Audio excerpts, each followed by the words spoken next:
Hi, I'm Kristina, and this is my lovely husband, Kerry Turner. And we thought we'd sit down over a cup of tea this morning and talk a little bit about creative process and about the inspirations and the way that Kerry approaches composition. This is particularly timely because he's about to embark on a new commission for the International Horn Society for the American Horn Quartet to perform at the IHS Symposium in Montreal this summer. So you're kind of getting into this whole muse right now, getting ready to start a new piece. And I can imagine that must be just such an exciting process and something that those of us who aren't composers might find a little bit of a mystery. So I guess first question I have for you is, well, first, would you like some tea? Yes, please. Okay. And how is it that you begin a new work? What's going through your head? How do you get that whole motor started? Well, it's very interesting because it's gotten more difficult as I've gotten older. That nothing to do with age or mental issues. It has to do simply with the idea that as I've gotten older, I've gotten wiser, more experienced.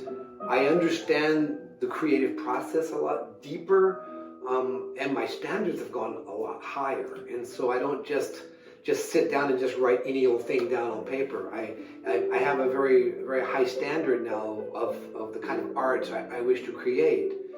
But yeah, like how do you do that? How do you create something out of nothing? If you consider that most pieces, in fact all pieces, before they began, there was nothing there. It was in the composer, there was nothing. There might have been a hint of a motive, but probably not. Certainly on paper, it was blank manuscript paper. And in Bach's case, it wasn't even manuscript. He had to draw the lines on. So I mean, how do you start from that nothing to suddenly the opening of Don Juan, or something like that, or the Brandenburg concertos? Yeah, how does that work? And so it takes me a while to have the ideas incubate. I start reading. I start generating ideas, taking long walks, and I start thinking about, okay, this is going to be my subject matter, or I'll tinker on the piano, this is going to be my themes, and very slowly I try to create something onto the paper. Now, keep in mind, I still compose in the old-fashioned way, right? Pencil on paper. I know most people compose with these great programs, Finale and Sibelius, and there's other magnificent ones.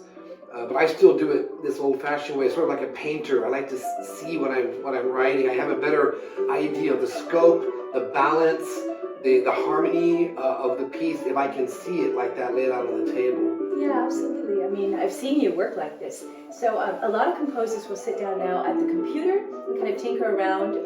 Do you use the piano when you're composing? How important is the piano in your life? For most of my pieces, I have a piano there. Or I take a keyboard. If I travel to another city to compose, I used to go to Vienna quite a bit. I have a keyboard that I take into my room. I use it as a reference because I'm really not a very good pianist at all. I can barely play my stuff, but I use it as a reference for particularly more, I don't want to say experimental, but maybe off-color harmonies or dissonances. I like to check those first. More tonal pieces, I don't really need the piano, but definitely checking interesting chords or interesting counterpoint. I like to have the piano there. There are some pieces of mine that I've written that there was no piano involved, and there's not many of those, but I have done it. I have done it before. But it's very interesting because I was going to say you have to not only create something onto the page, but you have to write it in such an exact way that the musicians will be able to read it right off the page, and you can say, yep, that's how it was in my head. And that's really challenging, and that's where composers need to really hone in on their technical skills. Because it's not evident that you can, when you're going to write things down on the page, that doesn't mean the performers are going to play it like you wrote it. So you need to write it exactly like you hear it, so that when they reproduce it, it's like a recording back to what you heard. A lot of people say to me after they hear the first run through of a work of mine, they say, so is that it more or less what you thought it was going to sound like? And luckily I can say yes, most of the time that's exactly what I heard in my head. That's exactly how I thought it was going to sound.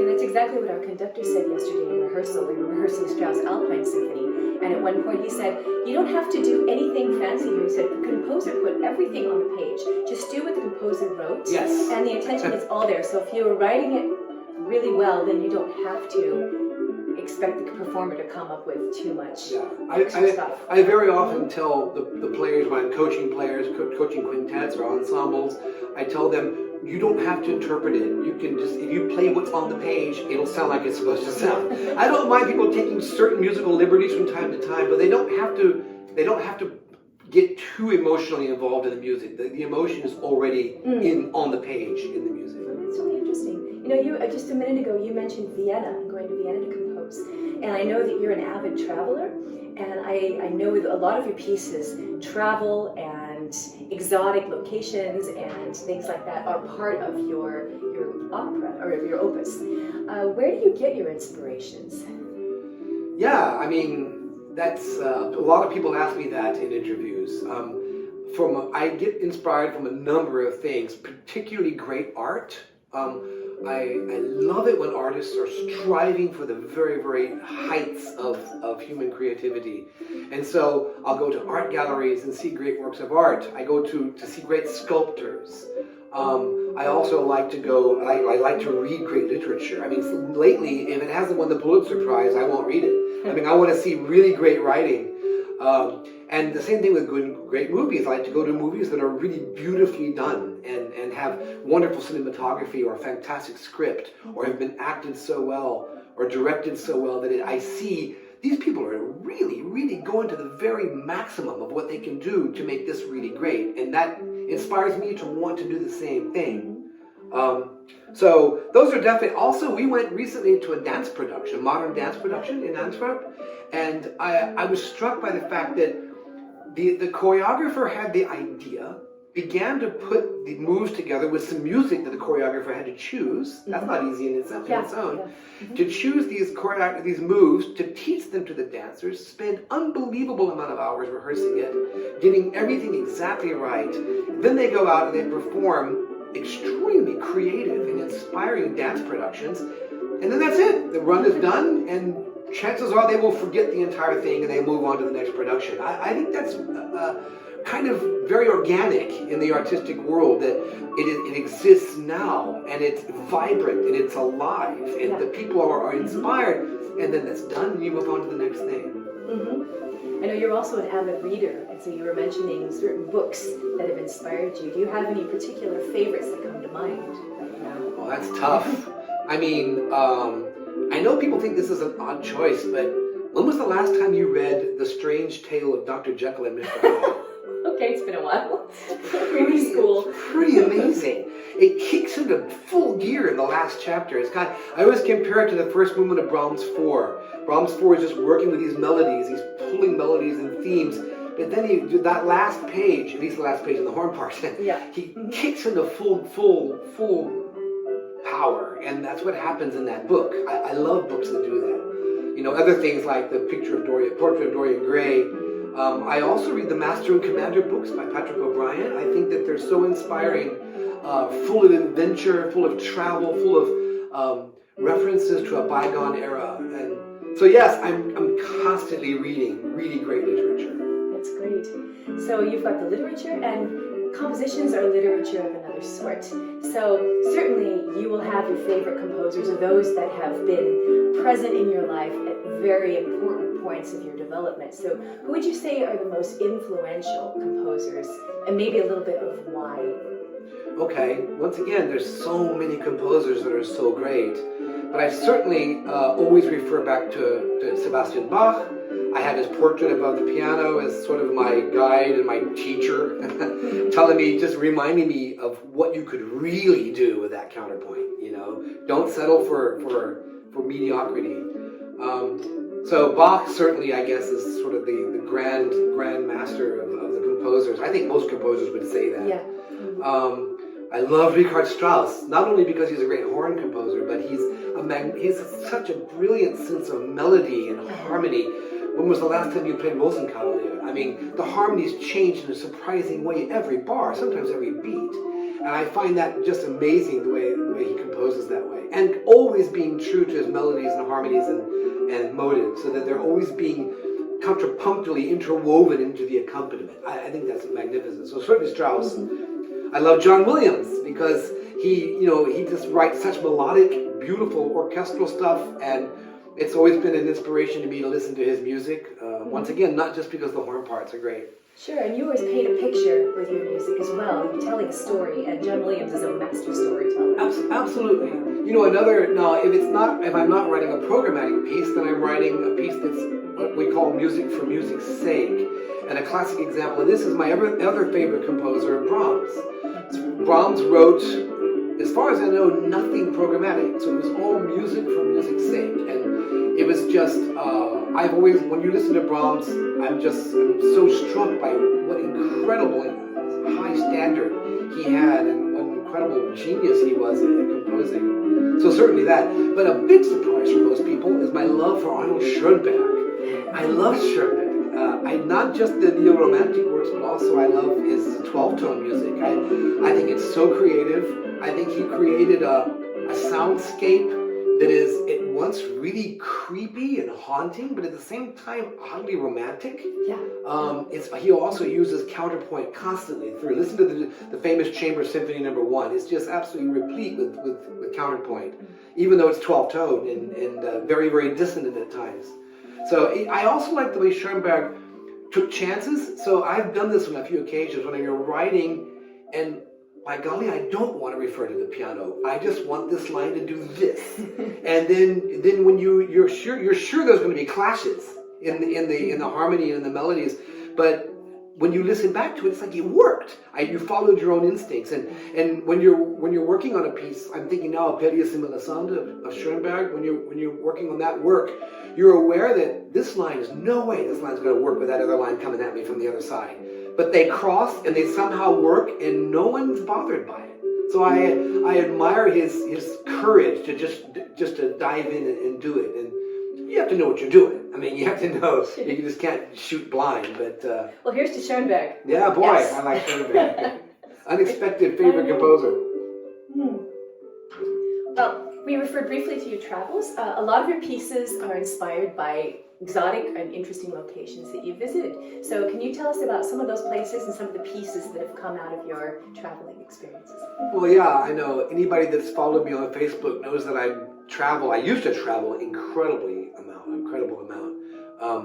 And it's been a little less these past years, but still a lot compared to most people. And traveling is a major source of inspiration. Every time I go to someplace exotic, whether it's Tunisia or Korea or the American West or Mexico or the Alps or wherever I go, or Paris, I'm struck by the food, the language, the people, the architecture, the art that came out of there, and it has an effect on me, and it resonates with me, and I get very much inspired to create something about that, especially if there are really interesting human stories involved. And there's so many human stories out there. Yeah, because I mean, everybody knows Casbah of Tetuan, but they probably don't know. Yeah, that's a good example. Casbah of Tetuan was composed after a trip to Tetuan in Morocco. A few of the others that I've done were the Couperin variations. I mentioned Paris. I was composing in Paris, about a block away from where Couperin lived and worked. Wow, that's really cool. So I was really trying to hone in on that energy there. The Ghosts of Dublin was composed during a trip to Dublin, Ireland, of course. And I was walking through the old streets of Dublin, and I was kind of picturing, she wheeled a white barrow through streets wide and narrow. I thought that you could see this person, these old ghosts from Dublin going down the streets. And so I made a piece out of that. I wrote a nonette for winds and strings called Rhapsody. Yes. And in that there's quite a bit of programmatic movements. But one of them is called Crossing a Street in Old Shanghai. And I was exactly doing that. I was in Shanghai early in the morning, and I saw thousands of bicycles swish across an intersection. And I just thought I had a piece immediately in mind of how I wanted to represent that. So that little episode is in Rhapsody. What's another one? Oh, a very programmatic one is the Celestials of Sago Lane. Mm-hmm. Sago Lane is an old street in Singapore, and I've been to Singapore quite a bit. And I was fascinated by the story involved with the Chinese that lived in Sago Lane and how they lived and worked there and died there, and actually were forced to build their own caskets that they died in. They were usually opium eaters, a lot of these guys. And so what a great idea for a piece, right? So I wrote this piece for 2 solo percussionists and string orchestra, and it's called The Celestials of Sago Lane, directly inspired from walking around Sago Lane in Singapore. Yeah, There are many others. I love that piece also because I've been to Sago Lane and you really brought it to life. So you take the inspirations of the places that you visited, kind of filter those through your own imagination, and then bring them through the craft that you treasure so deeply, the counterpoint and your melodic and harmonic knowledge, as well as the knowledge of the instrument you're writing for, and then a piece comes out of that. Do you keep the performer's abilities in mind when you're composing? I mean, how important is that to you? Well, I try to. Let's put it that way. Certainly at the very beginning of my composing career, when I was writing for the American Horn Quartet, I was aware of exactly each player, and I knew exactly whom I was writing for. As I got, sometimes when you're going with the muse and it's carrying you along, and it takes a turn you didn't expect, it's going to go into odd keys. It's going to go a little high or a little low, or it's going to have to sometimes get some difficult leaps and jumps. I try to keep it in mind that that's going to be tough. That's going to be challenging. Not everyone's going to be able to play this. But basically, I have decided years ago that I'm just going to go with the muse. I'm going to write whatever happens. A lot of people have complained about some particularly exciting moments in my Sonata for Horn and Strings or in the introduction to Main Event when the horn is in a really awkward key. But I'm like, I'm sorry, that key is the color I wanted, and that's what the piece just organically turned into that. And so I just had to go with it. So I do keep it in mind, but I can't always honor it, okay? Can't always honor it. But I also do keep in mind, now, as I've gotten older, I keep in mind range, because I'm aware that the vast majority of players are not very comfortable with going way up high in the register or playing very loud and fast in the super low register. So I try to bring those corners in a little bit, but if the muse takes me there, it's going to happen. And I can maybe write an ossia for that. I'll do later after the composition process is finished. So, and certainly I keep endurance in mind. It's one of the reasons a lot of my pieces aren't terribly long, because I'm always aware that the horn players, the brass players have to get through this. But my orchestral pieces, I don't care about that so much, because it's easier to parse the parts out, and there's a lot more rest in those works. So when you're writing for instruments that you don't play yourself, stringed instruments, harp, whatever like that, do you approach players from those instruments to get ideas, or how do you write for those instruments? Have you learned? Sitting for 35 years in the orchestra next to the bass clarinet player, I really figured out how to write for him, and I know how to write for just by observing these instruments. I think to myself, the sound I want is exactly where the oboe is playing that solo in Don Juan. So where is he? I go get the score, I see where that is, that's the sound I want. Or this is the sound that I want in, how do these harmonics work, for instance, the violins. And I remember there's a fantastic section of harmonics that are in this Schoenberg piece, or in this Berg piece. I'll go look at the score and see how they did it, and see that's more or less the color of the sound I want. With a harp, writing for harp, which I've only done a couple of times, I had to go to our harp player in the orchestra and say, what exactly do I do here? Because I did not understand how to do that properly. So our harp player helped me out quite a bit with that regard. So yeah, mostly from observation, from studying scores, and I did take an orchestration class, back in the last century, but most of my knowledge came from just living with orchestra people every day for most of my life. Great. Well, let's dive into the actual step-by-step process a little bit. So what happens between your inspiration, your idea for this piece, and people performing it on stage? Kind of walk us through how you approach it. Okay. Well, once again, it's kind of very old-fashioned, I think. So I will start at the piano. I'll go in there and into my composition studio here in Brussels, and I will start to tinker with ideas.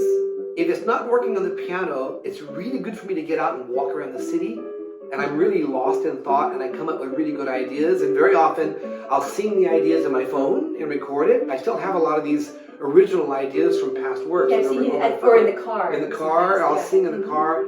Then I'll get back home and I'll write these ideas down. I'll do more tinkering on the piano, and then it kind of starts. I turn to the music and I just start writing. Pencil on paper, and I just write what comes. And very often a lot of the melody will come out first, and then I'll go back later and harmonize it and add accompaniment, that sort of thing. The next step is kind of surprising. I tell my copyist that I'm ready with a first draft, and so I take my phone and I photograph every page, and I send him the photograph in an email. He gets it, he has it in front of his computer. I don't know if it's Finale or Sibelius or what, but he then sends it into the computer for me and then sends it back to me with a sound file. I listen to it over and over and over again. I can usually find the mistakes straight away, whether they're his or whether they're mine. Very often they're mine. And then I can also decide if that's going to work. I need to adjust this part, adjust that note. Maybe I add, in the meantime, very often between the time I send the piece off and the time I get the first draft back, I've decided to add bars. So I will add bars, which very often were the key bar that made the piece a real hit. I'll add later this 10-bar sequence that people point to as that's the coolest bit. So very often I'll add that later. And then after that, he sends me the final version back, and then I send it off to the publisher, who then publishes it and makes it available worldwide for people to play and perform. Oh yeah, and I always have to write a text, which I don't always enjoy, because I've said what I have to say with music. So to make it, not to say it with text and with words, it's not my best gift. And so I find that part to be difficult. Yeah, but you bring it to life with sounds, with music in such a way that I think the words are just something to read in the cover before you approach the piece. It's quite clear. So would you say how much of your music is programmatic and how much of your music is absolute music? Well, certainly a lot of my music has a story, is programmatic. Everybody knows that. Most recently, the last IHS, the marvelous and intriguing adventures of Cabeza de Vaca. It was written for 2 solo horns and 2 percussion ensembles. That was very programmatic. But I have written, like, very early on, especially, I did music for music's sake. So my sonata for horn and strings, my sonata for horn and piano, those are all the Couperin variations. Those are all music for music's sake. My first quartet, my 4th quartet, there's no story to those. And so my Passacaglia for orchestra, which was written last June for the Luxembourg Philharmonic, it's just music for music's sake, set in a very neoclassical form, a Passacaglia. So I've done music for music's sake, but I think most of my stuff usually has some sort of a story to it. Good. Well, the piece that you're just about to write, do you know if you want to make that programmatic, or is that going to be absolute music? Or you were sort of trying to decide? I'm going back and forth. I gotta say, I'm going back and forth because I had ideas for programmatic ideas, and then I was listening to Brahms this past couple of days, and I thought, there's music out there in the universe that's just swirling in my head, and it has no story. It just wants to come out on the page. That's very difficult to do because you've got nothing tangible like a story to hold on to. It has to turn into sound somehow, and so I don't know. I can't say right now how I'm going to go with it. Okay, well, I guess we'll all find out soon enough. I just also wanted to say that it's been, I know I'm your wife and I've been playing your music for many years, but I love to watch the joy that other people get from experiencing, from listening to and to preparing and performing your music. And I think it's important to try to spread that joy and that light through our art in the world. And you do a beautiful job of that. So thank you so much. And thanks for this little chat. Really enjoyed having a chance to get under the skin of the creative process with Kerry Turner today. Okay, thanks so much. Thank you.